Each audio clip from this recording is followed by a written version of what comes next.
Au nom du Père et du Fils et du Saint-Esprit, ainsi soit-il. Eh bien, chers frères, c'est aujourd'hui le dimanche de la joie, dimanche Gaudete, où saint Paul insiste. Il redouble son impératif. Gaudete, c'est réjouissez-vous, c'est un ordre. 2 fois, je le répète, réjouissez-vous. Parce que la joie est au cœur de la vie chrétienne. La joie a pour motif, évidemment, la venue de notre Seigneur, la présence de notre Seigneur Jésus-Christ, le Fils de Dieu parmi nous. C'est lui le grand motif de notre joie. Et la joie est un fruit du Saint-Esprit. C'est le Saint-Esprit qui nous donne ce fruit de sa présence, de son action en nous, de la mise en action de ses dons, ses béatitudes, qui s'épanouissent en fruits, dont le fruit de joie. La sainte joie chrétienne, si elle est le fruit du Saint-Esprit, donc de la présence de Jésus, elle est aussi inséparable de la présence de la Sainte Vierge, évidemment, que l'on dénomme aussi notre âme de joie. La tristesse, nous dit saint Ignace, dans ses règles du discernement des esprits, est toujours le signe de la présence du démon. Dès que le démon rôde autour de nous, il nous communique sa tristesse. Oui. Donc ça doit être pour nous un signal d'alarme. Tous les voyants doivent être au rouge quand on est dans la tristesse. C'est-à-dire que c'est branle-bas de combat. La tristesse ne va pas partir comme ça. C'est pas ça y est, maintenant je vais être joyeux. Non, ça ne fonctionne pas comme ça. La tristesse, elle va durer parce que le démon, il s'accroche. Oui, mais on sait qu'il est là. Donc on est en position de combat pour résister. Et on peut faire des actes de joie volontaires tout en ressentant dans la sensibilité une grande tristesse. Oui. Ça, c'est le secret de la vie chrétienne. Oui. Notre Seigneur pouvait être dans une angoisse, une tristesse telle qu'il en a sué du sang, et pourtant, il était dans un bonheur infini, puisque je ne veux pas dire qu'il avait la vision béatifique, parce que justement, la vision béatifique lui était cachée, mais en tant que Dieu, il voyait toujours son Père. Donc, il était heureux. Il était heureux, et en même temps, il était le plus malheureux des hommes. Ça, le monde ne peut pas comprendre. Le tout jeune converti ne peut pas comprendre. Parce que pour lui, ça le dépasse complètement. Soit il est triste, soit il est joyeux, mais il ne peut pas être les deux en même temps. Et si, ça, c'est le secret de la vie chrétienne, pour lequel, eh bien, nous vous invitons justement à progresser, à cheminer. Si on fait une récollection, c'est justement pour vous aider à apprendre à faire oraison, à avoir, si vous voulez, ce contact, ce dialogue intérieur avec le Seigneur Jésus, avec le Saint-Esprit. À vous d'en profiter ou pas.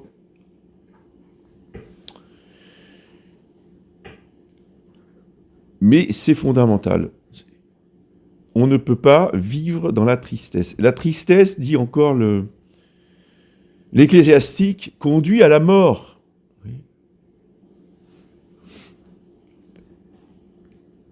Mais à la mort physique.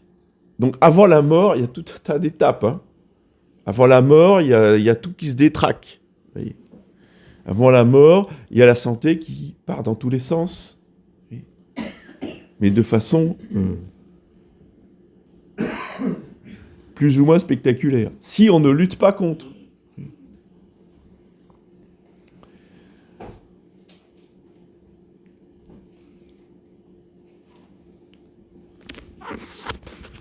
Autre bénéfice de cette joie, c'est la modération, nous dit saint Paul.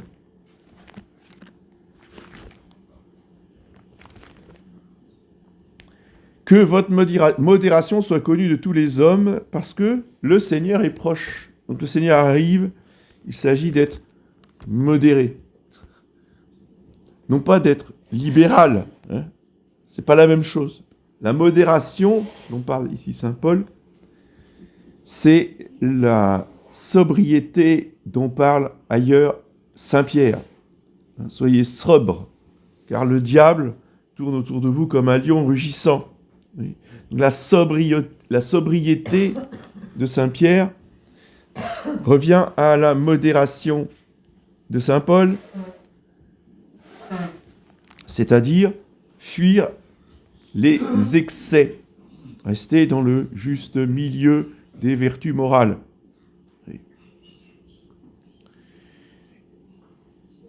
Ce juste milieu, il est variable, il n'est pas fixé une fois pour toutes, il n'y a pas une règle universelle à laquelle l'université des hommes doit se plier à la lettre et au millimètre. Non. Alors qu'il y a des moments dans l'année où, on va dire, c'est plus large, c'est plus détendu, puis il y a d'autres moments où, au contraire, c'est plus strict, c'est plus austère. C'est le cas de cette semaine avec les 4 temps. Pendant 3 jours, on va faire jeûne et abstinence. Bon. L'Église, déplace le curseur en fonction des fêtes liturgiques ou des temps liturgiques. Mais en toute chose, ça reste modéré. Vous voyez.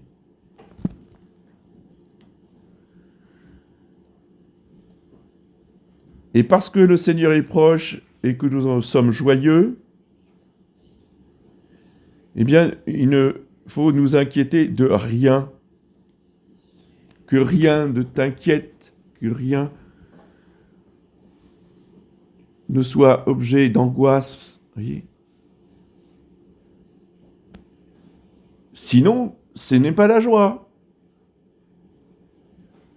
La délectation morbide dans l'horreur, dans la catastrophe, dans le ciel va nous tomber sur la tête. Ça, on laisse ça aux Gaulois. Mais bien, chef, ouais. Nous, on est catholiques, donc on n'est pas là à trembler tous les jours parce que le ciel va nous tomber sur la tête ou qu'une bombe nucléaire va nous tomber du ciel. Vous voyez ? Il faut arrêter avec ça. Réjouissez-vous et ne vous inquiétez de rien. C'est le démon qui veut absolument qu'on soit là en train de trembler de peur. Et d'ailleurs, il nous le rappelle tous les jours. Si on l'écoute, hein. Si vous avez coupé votre habitude d'allumer la radio pour écouter la désinformation. C'est la guerre, mes bien chers frères, psychologique. Donc, c'est quoi la guerre psychologique ? C'est vous casser le moral. Justement, c'est vous enlever votre joie. Le démon est jaloux de notre joie. Il veut absolument nous l'enlever. Oui. Donc on va tous mourir. Donc on va tous être détruits. Oui, non, mais j'entends, mais ça me fait rien, moi. Quoi ? Faut pas écouter. Parce que ça fait toujours quelque chose. Donc on éloigne tout ça. Ne vous inquiétez de rien. Jette tes soucis dans le Seigneur et lui-même te nourrira, dit l'Ancien Testament. Oui. Alors, si vous avez ces bouffées d'angoisse là, eh bien vous les jetez dans le Seigneur. Voilà. Et on oublie. Alors, mieux encore, ça c'est purement psychologique, hein, c'est purement naturel, mais c'est efficace. Il faut tenir compte de notre chair, de notre cerveau, qui est de la chair aussi, le cerveau. Si vous êtes obsédé par la Troisième Guerre mondiale, on fait quoi? On écrit. Poutine va nous envoyer une bombe nucléaire. Voilà. Vous écrivez ça. Vous l'écrivez. Oui. Puis une fois que vous avez écrit toutes vos angoisses et vos peurs, vous prenez un briquet, une allumette, vous brûlez, mettez dans l'évier, coup de robinet, terminé, fini. Au revoir. Troisième Guerre mondiale. Et la journée se passera beaucoup mieux. Vous retrouverez la joie. Mais il faut faire quelque chose. Il ne faut pas sans arrêt mouliner sur la Troisième Guerre mondiale. Ne vous inquiétez de rien.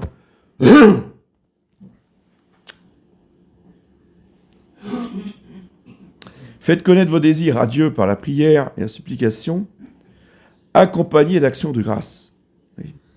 Il faut toujours se réjouir, parce qu'il faut toujours remercier. Toujours et en tout lieu, disons-nous dans la préface de chaque messe, quasiment, sauf les apôtres. Il est juste et digne de vous rendre grâce toujours et en tout lieu. Donc on ne s'inquiète de rien, on fait connaître nos désirs et on remercie. Et alors, la paix de Dieu gardera nos cœurs et nos esprits. Et cette paix de Dieu, elle est bien supérieure à la paix des hommes.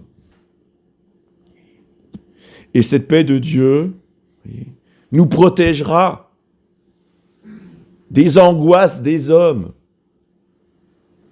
ou de leurs querelles, ou de leurs critiques, ou de leur esprit négatif, qui ne parlent que de ce qui va mal, qui ne parlent que des défauts des autres, parce que les autres, ils n'ont que des défauts.